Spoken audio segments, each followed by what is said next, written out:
오늘 저는 출애굽기 2장 1절에서 10절 말씀을 중심으로 만남 그리고 은혜라는 제목으로 하나님 말씀 나누겠습니다. 같이 한번 제목을 읽어보실까요? 만남 그리고 은혜. 이런 노래가 있습니다. 우리의 만남은 우연이 아니야. 그 다음에 가사가 뭐죠? 이것은 우리의 바램이었어 라는 노래가 있습니다. 만남은 사실 인간과 인간이 만나는 것 같지만 그 배후에는 하나님이 만남 가운데 은혜를 부어주십니다. 그리고 은혜를 부어주신 만남을 통하여 우리가 성장하고 자라게 되는 것이죠. 부족한 종은 석사과정을 한국에서 마칠 무렵에 해외에 나가서 박사를 하면 좋겠다라는 꿈을 꾸게 되었습니다. 그런데 사실 말이 꿈이지 이제 아이들을 데리고 또 결혼을 해서 밖에 나가서 공부하는 것이 쉽지가 않습니다. 그런데 하나님의 은혜로 조용기 목사님을 만난 은혜로 조용기 목사님께서 여의도 순복음교회에서 장학금을 보내주셔서 약 한 6년 정도 공부를 마치고 들어올 수가 있었습니다. 한 번은 박사과정을 마치는데 이제 논문을 마무리해야 되는데 여러 가지 필요하고 또 여러 가지가 좀 물질이 필요한 상황에 놓여 있었습니다. 그때 말레이시아에서 이영훈 목사님을 뵀는데 이영훈 목사님께서 예배를 마치시고 집회를 끝내고 부르시더라고요. 그러더니 봉투를 주시면서 논문 마무리하는데 잘 사용하라고 뭘 주셨습니다. 봉투를 열어봤더니 미국 달러가 들어있었는데 아마 목사님이 사례비를 받은 것을 열어보지 않고 저에게 주셨던 것 같아요. 꽤 많은 금액이 들어있었고 그것으로 학위를 잘 마무리하고 귀국할 수가 있었습니다. 또 한국에 와서도 이영 목사님의 배려로 여러 가지 일들을 잘 맡아서 할 수가 있게 되었고 또 윤정남 목사님을 만나서 제가 이렇게 순복음 금지원교회 좋은 성도님들 모시고 사역하게 된 것 하나님 주신 만남이요 은혜인 줄 믿습니다. 이런 만남들이 있었기에 오늘 제가 이렇게 설교할 수 있는 것 아니겠습니까? 한 개인도 만남의 열매들을 주렁주렁 보면서 성장하고 자라는 걸 보게 됩니다. 이 모세라고 하는 정말 인류 역사상 위대한 지도자였던 하나님의 사람, 그도 역시 다른 것이 없었습니다. 만남이 있었기 때문에 하나님은 모세를 가장 이 세상에 있는 어떤 자보다 온유한 자요 민족의 지도자로 사용했던 것입니다. 여기 계신 모든 분들이 먼저 하나님을 만나시고요 그분의 은혜로 우리 인생 속에서 만남의 복이 활짝 열리시게 되기를 주의 이름으로 축원드립니다. 모세를 통한 만남 그리고 하나님의 은혜는 어떤 것들이 있을까요? 네 가지를 짧게 말씀드립니다. 첫 번째, 모세를 통해서 알 수 있는 것은 부모님과의 만남의 소중함입니다. 그리고 그 뒤에는 하나님의 전적인 은혜가 있음을 깨닫게 되죠. 같이 제목을 읽어볼까요? 시작. 부모님과의 만남과 은혜. 오늘 본문은 이야기합니다. 당시 시대적 상황이 모세의 부모가 모세에게 잘해주고 싶었지만 잘해줄래도 잘해줄 수가 없는 상황입니다. 우리 어르신들이 보릿고개를 치르면서 우리 아이들에게 공부시키고 싶지만 힘들고 어려워서 공부시키지 못했던 거랑 흡사합니다. 아니 그거보다도 더 어려운 상황입니다. 이야기인즉 바로왕이 가만히 보니 이스라엘 사람들이 아기를 낳는데 응애 하면서 너무나 애를 잘 낳는 거예요. 야 이러다가는 우리 민족이 저 이스라엘 민족에게 당할 수도 있겠다 해서 남자 어린이들을 죽이라고 명령합니다. 그것이 성경에 이렇게 출애굽기 1장 22절에 나와요. 같이 읽어봅니다. 시작. 그러므로 바로가 그의 모든 백성에게 명령하여 이르되 아들이 태어나거든 너희는 그를 나일강에 던지고 딸이거든 살려두라 하였더라. 상황이 심상치가 않습니다. 아들이 태어나면 죽여야 됩니다. 자 이때 모세의 어머니 아버지는 이 모세를 바라보니 마음이 너무나 힘들었습니다. 3개월 정도는 몰래 숨겨서 키울 수가 있었는데 이제 이게 발각되면 큰 위험에 노출될 수 있습니다. 해서 갈대 상자를 구한 다음에 거기다가 천연 방수제인 역청을 바릅니다. 그리고 난 다음에 아이를 눕혀서 나일강에 아이를 띄웁니다. 요베겟의 노래라는 노래를 한번 들어보시면 이제 너의 삶을 내가 주께 맡긴다. 어머니의 마음이 얼마나 아팠겠습니까? 어머니 요게벳은 눈물을 흘리며 아들을 강가로 한량없는 은혜의 세계로 띄웁니다. 자 어떤 일이 났습니까? 하나님은 이제부터 인생의 드라마를 펼치기 시작합니다. 왕궁에서 바로왕의 딸이 목욕하러 나왔다가 한 갈대 상자를 봅니다. 그 안을 열어봤더니 너무나 아름다운 아이가 있습니다. 불쌍히 여겨서 이 아이를 내가 아들로 받아들여야겠다고 생각을 합니다. 이때 때마침 모세의 누나가 그러면 혹시 유모가 필요하지 않으세요? 젖을 먹일 수 있는 유모가 필요하지. 내가 누구든지 이 아이에게 젖을 먹이는 유모에게는 월급을 주겠다, 사례비를 주겠다라고 약속합니다. 그래서 인류 최초로 자기가 낳은 아들을 젖을 주면서 돈을 받은 여인이 있습니다.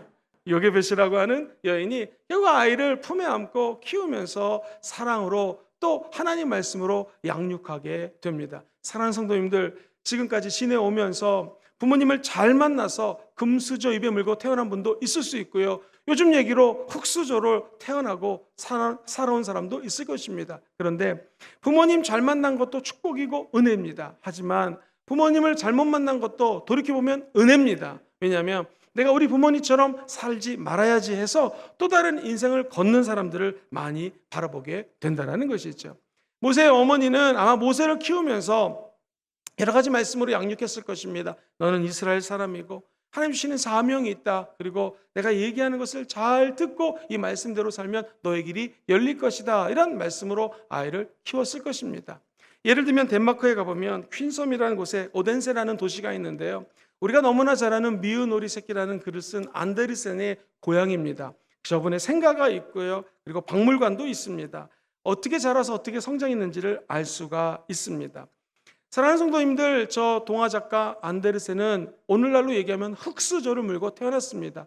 집이 찢어지게 가난했습니다. 그런데 부모의 교육이 얼마나 중요한가? 부모는 이 아이에게 어떻게 해서든지 교육시키기 위해서 책을 빌려다가 읽히기 시작합니다. 그리고 무엇보다도 인형극을 보여주면서 아이에게 창조할 수 있는 창작력을 집어넣게 되죠. 그리고 나중에 유명한 작가가 됩니다. 사랑하는 성도님들, 사람이 높이 올라가면 바람을 많이 타게 되어 있습니다. 박수를 쳐주고 좋은 작품이라고 칭찬하는 분도 있지만 손가락질합니다. 왜 글을 이렇게밖에 못 쓰는가? 혹평하는 사람이 있습니다. 특별히 벌거벗은 임금님이라는 글을 쓰고는 많은 이야기가 오갔습니다. 그때 안데르센의 얘기를 들어보십시오. 저는 어렸을 때부터 우리 부모님이 하나님이 함께 하신다는 것을 가르쳐 주셨고 무엇보다도 이 길이 옳다고 생각하면 끝까지 가라는 배움이 있었기 때문에 나는 어머니의 가르침을 지금도 잊지 않고 이 길을 끝까지 가릅니다 하면서 위험한 위기를 돌파했다는 것입니다.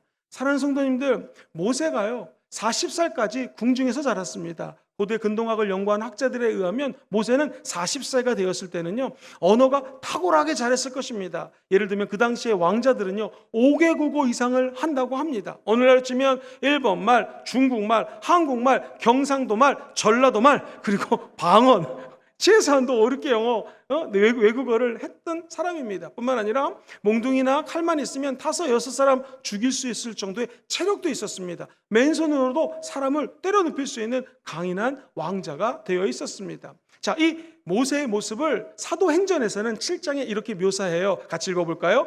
모세가 애굽 사람의 모든 지혜를 배워 그의 말과 하는 일들이 능하더라. 저기 모세가 서 있습니다. 늠름한 청년입니다. 공부도 많이 했습니다. 말도 잘합니다. 힘도 셉니다. 이 40세에 모세를 가르쳤던 수많은 지식들, 학문들, 오늘날로 치면 최고의 학자들, 교수님들이 가르쳤습니다. 자, 그렇다면 어머니가 품에 안고 어렸을 때 가르쳤던 조기 교육과 나중에 희대의 박사들이 가르쳤던 교육, 어디가 승리하게 될까요? 성경에 보면 이 사도행전 7장에 갑자기 40세가 된 모세가 나이가 40이 되매 그의 형제 이스라엘 자손을 돌볼 생각이 나더니 철저한 궁중의 교육 40년, 어머니가 젖을 먹이면서 키웠던 짧은 시간, 결국 어머니의 조기 교육이 그렇게 열심히 가르쳤던 세상 학문보다 뛰어났다는 것입니다. 모세가 나이가 드니 어머니의 말씀이 기억납니다. 그래서 내가 저 백성들을 나의 힘으로 출애굽시켜야겠다라고 생각을 하게 됩니다. 사랑하는 성도님들, 조직적인 교육보다 어미 아비의 가르침이 더 놀랍고 크다라는 것입니다. 여기 계신 모든 분들이 아직 결혼 안 하신 분이 있거나 이제 막 결혼해서 임신하고 아이를 키운 젊은 부부가 있다면 여러분의 가르침이 우리 아이들의 미래가 된다는 거 잊지 않기를 주의 이름으로 축원드립니다. 2년 전에 코로나가 없었어요. 그때에 국민일보에서 보도하기를 2년 전 중고등부 아이들에게 물어봤습니다. 신앙생활에 가장 큰 영향을 준 사람이 누굽니까? 어머니. 최근에 2021년도 2년 뒤 조사를 했습니다. 누굽니까? 역시 어머니. 53%에서 54% 조금 증가했어요. 두 번째 거 주목하십시오. 아버지라고 대답했던 친구들이 2년 전에 30% 퍼센테이지였는데 33%로 늘었습니다. 이제 가정에서 아버지 역할이 너무나 중요하다는 것이죠. 세 번째가 아주 독특합니다. 그전에는 목사님, 전도사님이 내 신앙생활에 큰 영향을 줬어요 라고 33%라고 얘기를 했는데 2021년도는 25%로 줄어듭니다. 뭘 상징합니까? 이제 가정에 하나님의 교회가 세워져야 된다는 거예요. 교회 학교 교사도 19%에서 11%로 떨어지게 됩니다. 사랑하는 성도님들, 포스트 코로나19라고 들어보셨죠? 코로나19가 끝날 다음부터 새로운 일들이 펼쳐집니다. 우리 순복음 금종교회는 앞으로 포스트 코로나19를 어떻게 대비하고 대처할 수 있을까요? 1년이 365일이고 52주입니다. 우리 아이들이 교회에 와서 딱 52번 주일 예배 출석합니다. 그것도 매주 나오는 아이들이 1시간 예배 드리고 집에 간다고 해서 모든 걸 신앙으로 키울 수가 없는 시대가 도래했습니다. 이 아이들이 가장 많은 시간을 보내는 곳이 어딜까요? 집입니다. 요즘 같은 경우에는 줌으로 수업을 많이 하기 때문에 집에서 시간을 많이 보내요. 그러면 한번 생각해 보시기 바랍니다. 하나님이 창조한 조직은 두 가지예요. 첫째, 저와 여러분들이 섬기고 예배에 나와 말씀 듣는 이 순복음 금정교회, 누가 창조하신 조직입니까? 정답, 하나님. 두 번째는요, 저 여러분들이 살고 있는 우리 가정이 하나님이 세우신 교회요, 조직입니다. 이거 두 개 외에 다른 모든 것들은 하나님이 세운 게 아니에요. 세상 조직이라는 것이죠. 그렇다면 우리 부모님들은 자녀를 키울 때에 아버지와 어머니가 가장 큰 신앙의 영향력을 자녀들에게 줘야 된다는 것을 생각해야 된다는 것이죠. 사랑하는 성도님들, 여기 혹시 부모님들이 와서 앉아 계십니까? 우리 자녀에게 가장 큰 영향력을 주는 것은 어찌 보면 이제 목회자나 교회학교 선생님보다도 바로 부모님, 여러분들이라는 것을 기억하시고, 토요일 날 예배를 위해서 우리가 목요일이나 금요일 날 가정 예배 순서지를 보내드립니다. 아이들 힘들어도요, 모아놓고 어떤 가정 보니 너네 예배 잘 드리면 내가 치킨이랑 피자를 시켰다, 할렐루야, 빨리 모여라, 뭐 이렇게 해가지고 아이들과 함께 예배를 인도하는데, 될 수 있으면 아버지가 한번 그거를 쭉 읽으시면서 인도하면 좋습니다. 아주 쉽습니다. 목사님, 우리 아이들이 다 커서 서울 가 있습니다, 해외 나가 있습니다. 그렇다면 카톡으로도 잠깐 예배 드릴 수가 있고요. 만약에 아이들과 예배 드릴 수 없으면 두 부부라도 함께 모여서 예배 드릴 때 하나님의 은혜와 축복이 임하게 될 줄 믿습니다. 이처럼 부모님과의 만남 참 중요합니다. 두 번째로 더 중요한 만남이 있어요. 그것은 바로 배우자와의 만남입니다. 이미 결혼하신 분들은 배우자를 바꿀 수는 없습니다. 그런데 가만히 생각해 보면 지금 이 아내, 남편을 만난 것이 하나님의 은혜임을 깨닫게 됩니다.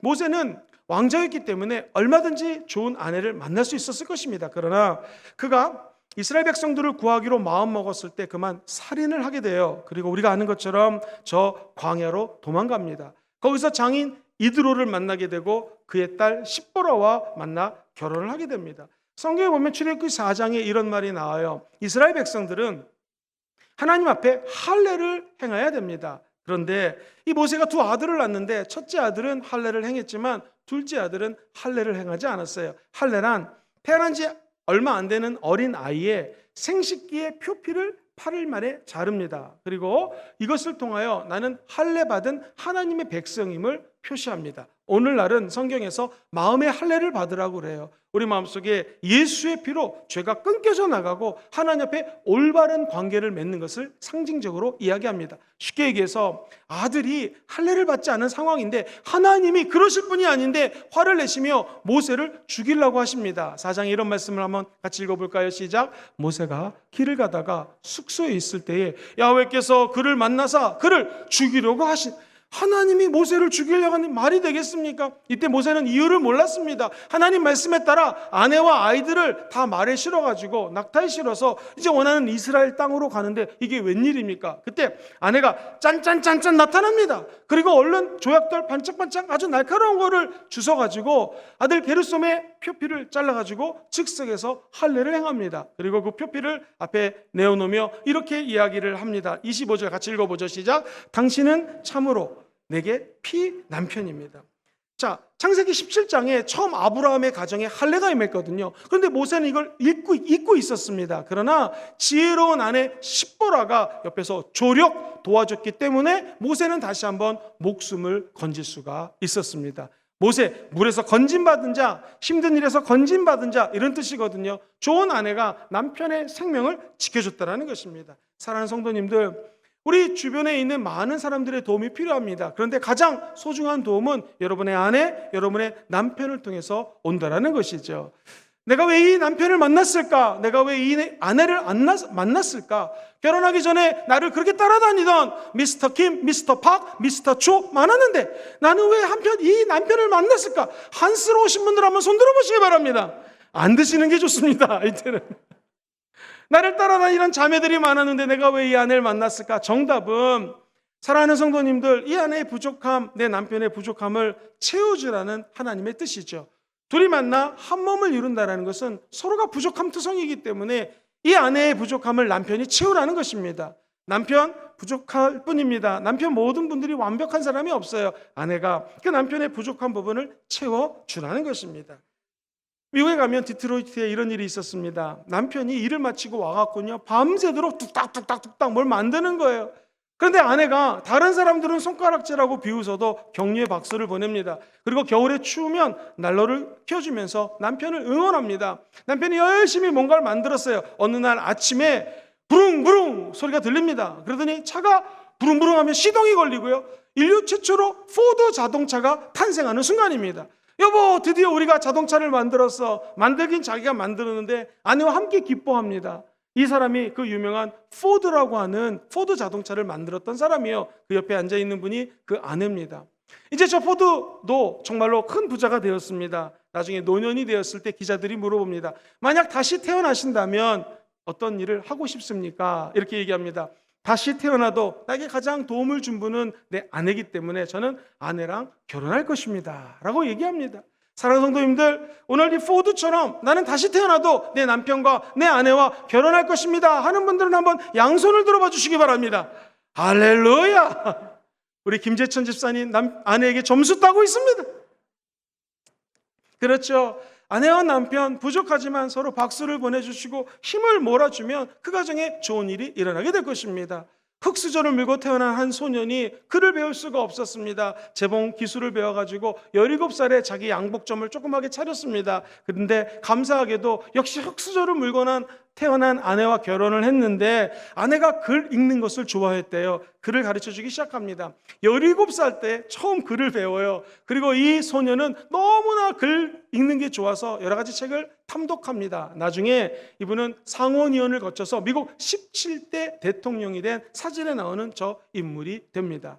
나중에 대통령 출마하려고 했더니 사람들이 이야기합니다. 아니, 초등학교도 못 나온 사람이 뭔 대통령을 하냐고 유명한 말을 합니다.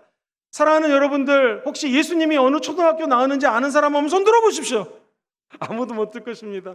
예수님 초등학교도 못 나왔고 목수였지만 인류 역사에 최고의 영향력을 끼쳤습니다. 그렇다면 저도 앤드류 존슨 이 대자신도 최선을 다해서 나라를 섬기고 선한 영향력을 끼치도록 하겠습니다 해서 덜컥 대통령의 많은 표를 얻어서 당선되게 됩니다. 이 모든 것이 만남의 축복이라는 것이죠. 목사님, 저는 믿지 않는 남편을 만나 참 힘듭니다. 참 어려울 것입니다. 그러나 인생을 길게 놓고 보면은 그분을 만났기 때문에 하나님이 주신 은혜가 있었습니다. 그리고 언젠가는 우리 남편도 반드시 예수 믿고 구원받아 천국 가는 기적이 임하게 될 줄 믿습니다. 그렇기 때문에 내가 지금 만난 남편, 내가 지금 만난 아내, 하나님의 은혜라는 사실입니다. 이 은혜에 감격하고 감사하면 우리가 변화시킬 수 없는 남편과 아내를 하나님이 변화시켜 주실 줄 믿습니다.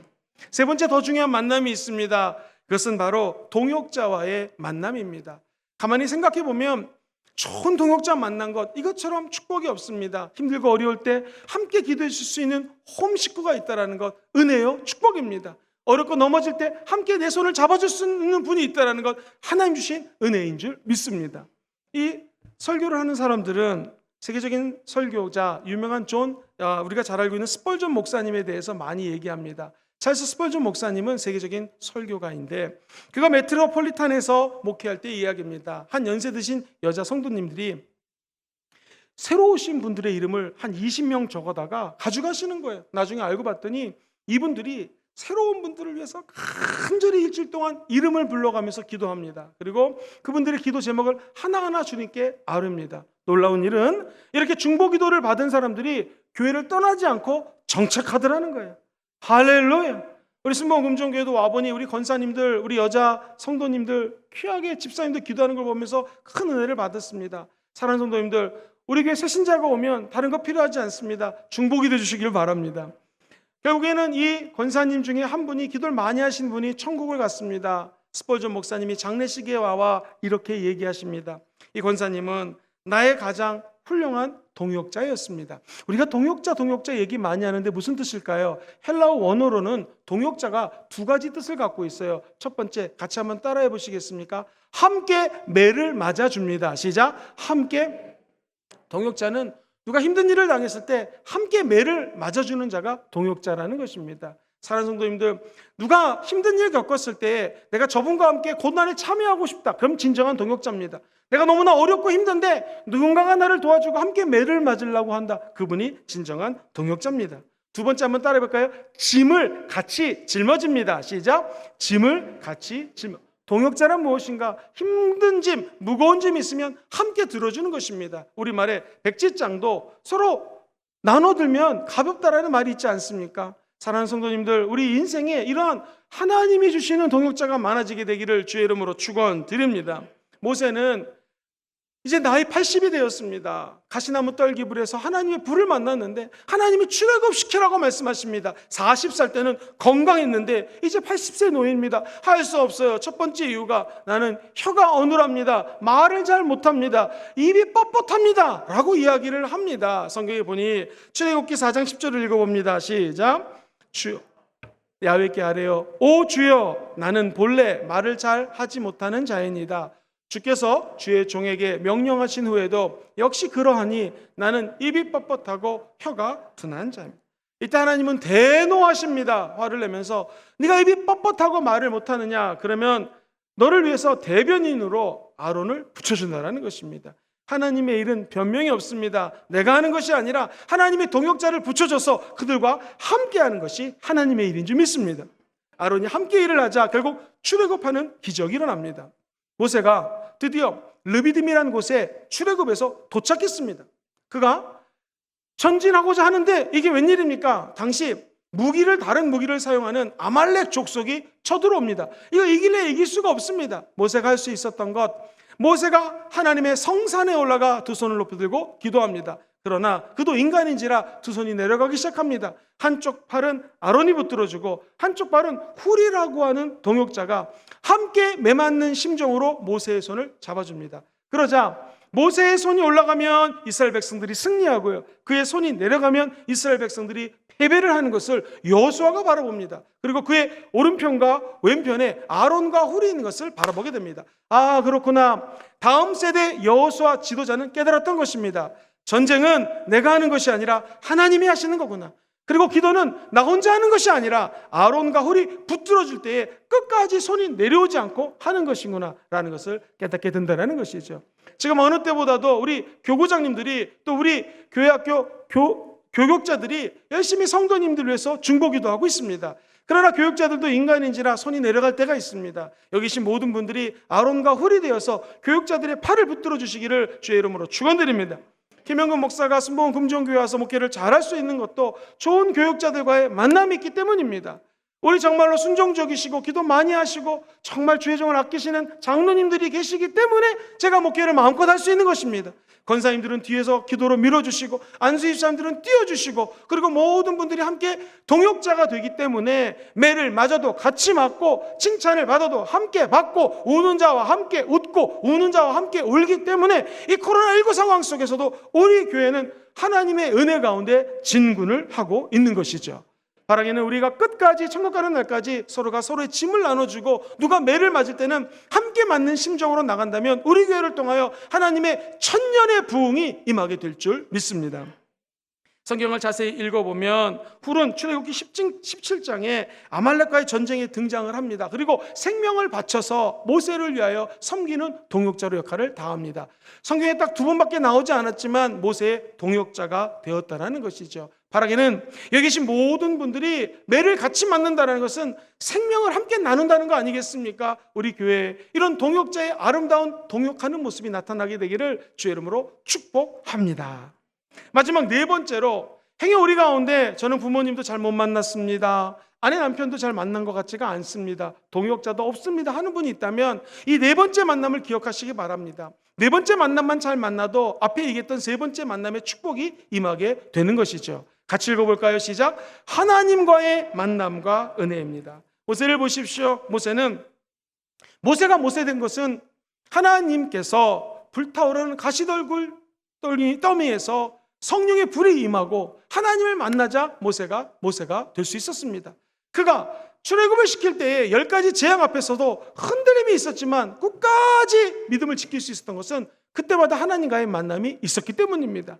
앞에는 홍해가 흐릅니다. 뒤에는 세계 최대 강국의 저 애굽의 군사들이 따라옵니다. 진퇴낭난입니다. 풍전등합니다. 이제 죽을 수밖에 없어요. 그때 모세는 하나님과의 만남을 기억하며 주께 부르짖어 기도합니다. 그때 하나님이 만나주십니다. 네가 갖고 있는 것이 무엇인가? 지팡이입니다. 그것을 홍해에 내치라 했을 때 홍해가 갈라지게 되는 것이죠. 인생의 위기 앞에서 우리를 건져주실 분은 하나님이십니다. 그분과 만나셔야 됩니다.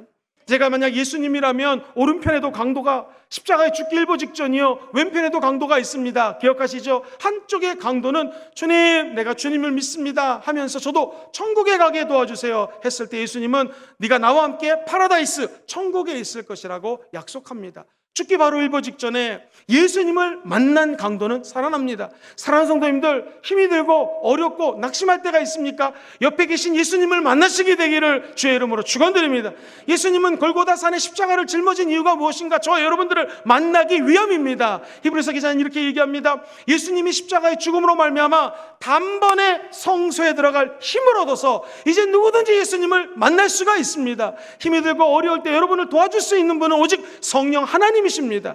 우리의 연약함을 성령님이 아시나니 성령님이 말할 수 없는 탄식으로 저와 여러분의 연약함을 도와주십니다. 만나주십니다. 세상으로 달려가지 마시고 오늘 예배 나오신 모든 분들이 하나님께로 달려가서 우리의 생사화복을 주관하시고 만남의 주관자가 되시는 하나님을 만나시게 되기를 주의 이름으로 축원드립니다.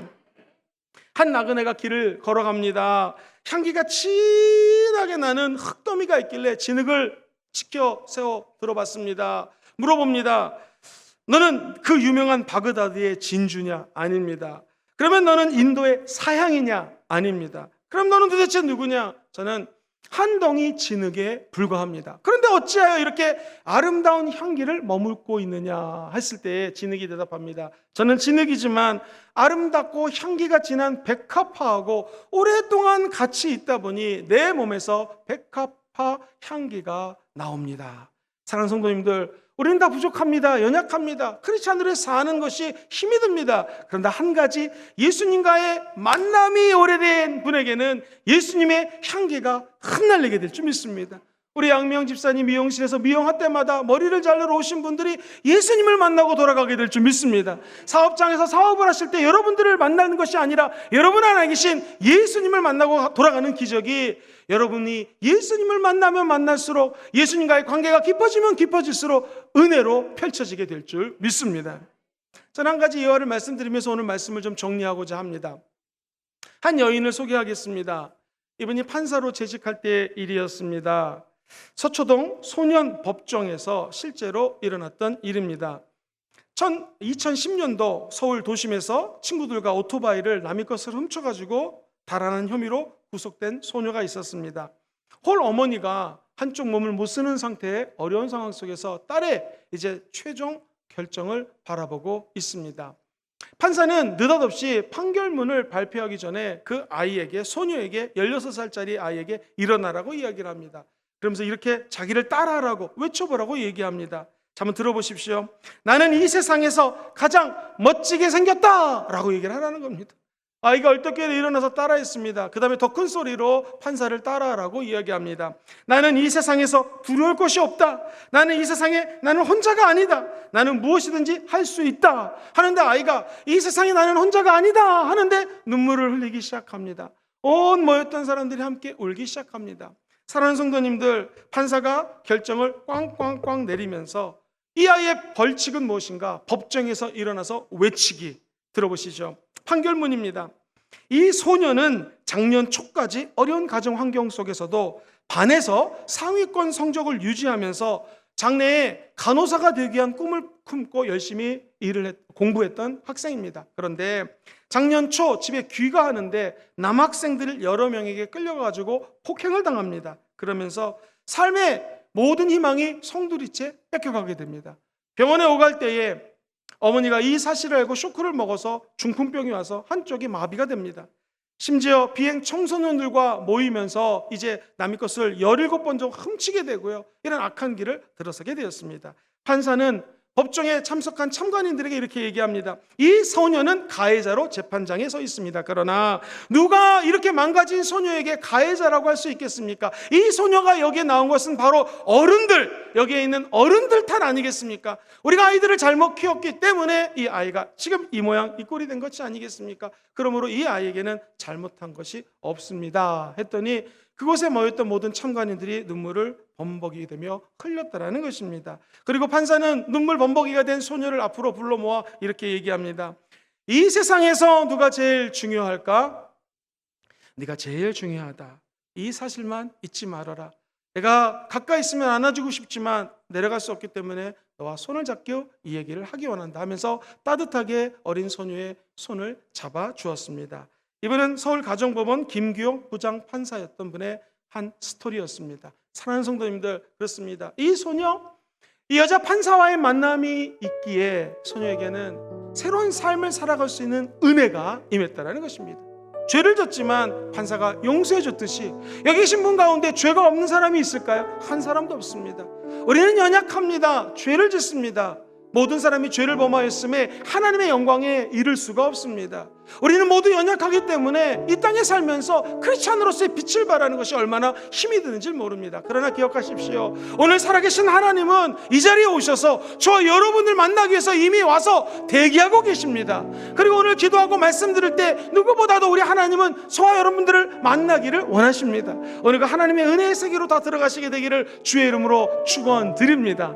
단 한 사람도 그냥 왔다 그냥 가는 사람이 없이 우리 순복음금종교에서 예배 드릴 때마다 하나님과의 진한 만남의 감격이 회복되기를 주의 이름으로 축원드립니다. 그러면 우리는 하나님의 은혜를 받을 것입니다. 말씀을 정리합니다. 이 세상에서 부모와의 만남 돌이켜보니 어찌됐건 하나님의 은혜였습니다. 배우자의 만남 역시 하나님의 은혜였던 것을 깨닫게 됩니다. 세 번째, 나의 동역자들과의 만남 하나님의 전적인 은혜입니다. 무엇보다도 오늘 이 시간에 우리 같은 죄인, 우리 같이 연약한 자들이 하나님과의 만남이 있을 수 있는 것 절대적인 하나님의 은혜요, 예수 십자가의 공로임을 믿습니다. 성령님이 우리 안에서 역사하시기를 주의 이름으로 축원드립니다.